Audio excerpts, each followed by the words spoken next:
Bien-aimés dans le Seigneur, Shalom, nous venons vers vous, nous voulons parler très brièvement de l'infidélité comme cause du divorce. Peut-on seulement divorcer ou peut-on pardonner aussi? Nous parlons ainsi d'abord en lisant un livre qui est Jacques 5, à partir du verset 19. Mes frères, si quelqu'un parmi vous s'est égaré, loin de la vérité, et qu'un autre l'y ramène, qu'il sache que celui qui ramènera un pécheur à la voie, où il s'était égaré, sauvera une âme de la mort et couvrira une multitude de péchés. Je parle un peu de cela. Et alors, nous avons un verset qui parle de l'infidélité. Nous allons lire en Matthieu 19.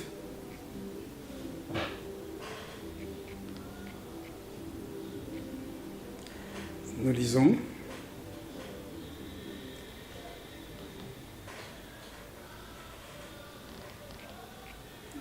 Permettez que j'arrive à Matthieu.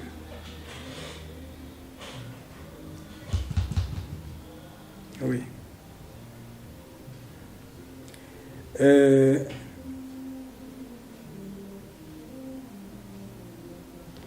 Pourquoi donc, lui dirent-ils, Moïse a-t-il prescrit de donner à la femme une lettre de divorce? Il répondit, c'est à cause de la dureté de votre cœur. Vous a permis de faire cela, mais au commencement n'était ainsi. Mais je vous dis que celui qui répudie sa femme sauf pour l'infidélité et qui en épouse une autre commet un adultère. Donc ici d'abord, je prends d'abord les parler du Seigneur Jésus ici. Vous savez, il était devant des gens qui avaient un cœur très dur. L'infidélité n'est pas une bonne chose. Et si toute cette infidélité là-bas, on regarde à la femme, on ne regarde pas à l'homme. Parce que c'est l'homme qui marie, qui ramène la femme et elle doit être soumise, lui être fidèle. Mais l'homme aussi doit être fidèle, c'est certainement cela. Mais alors, pendant que la femme est infidèle, elle est allée vers un autre qui revient, en tout cas, elle a blessé la confiance, elle a trahi, c'est une haute trahison. Et pendant qu'elle va là-bas, il y a beaucoup de choses qui interviennent. Il y a des souillures qu'elle a tirées de dehors, elle a ramené dans la maison, il y a beaucoup de choses qui interviennent dans ce sens-là.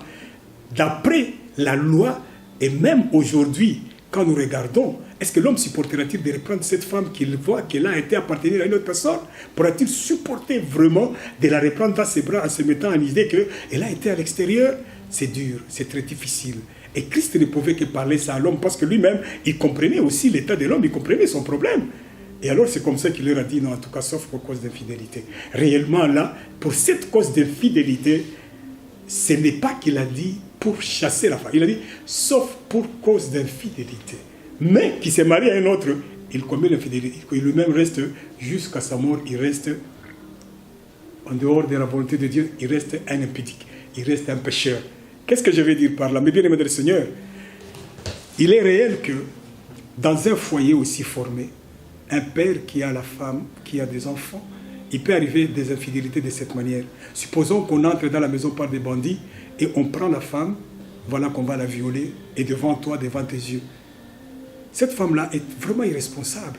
Dans son irresponsabilité, toi-même comme homme, on pouvait même te tuer parce que tu n'avais pas la même force pour résister, même comme ton épouse.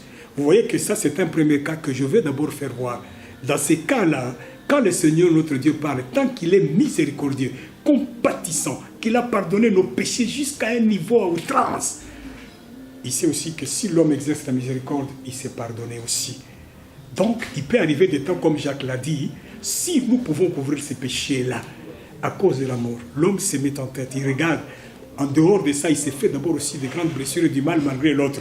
Elle s'en va. Et les enfants, qui sont-ils? Il peut sauvegarder sa famille dans la tranquillité.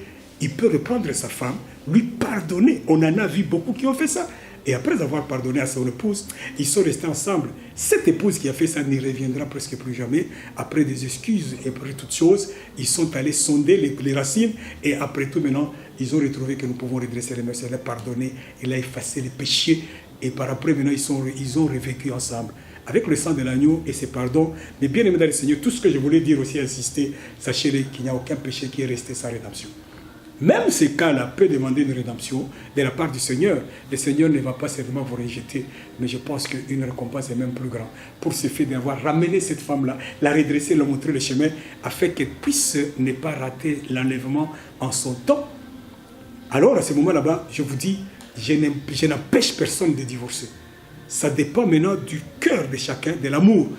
Ça dépend de chacun quand il fait les calculs, il regarde, il voit où je vais, qu'est-ce que conséquence je peux payer en la chassant et qu'est-ce que je peux bénéficier en pardonnant, en restant avec mon épouse. Et je vous assure qu'il peut rester avec son épouse, et pour les enfants, et pour toutes choses, et couvrir ses péchés-là, et revivre sa vie avec cette épouse là-bas. Donc Christ n'a pas dit que c'est l'absolu qu'il faudrait divorcer, mais il a mis l'homme justement, c'est pourquoi il lui a mis un piège, et il lui a dit ne te remarie plus, reste ce que tu es là-bas. Sinon alors qu'est-ce qu'il faut? Il attendait la réconciliation. C'est une manière d'avoir parlé du Seigneur.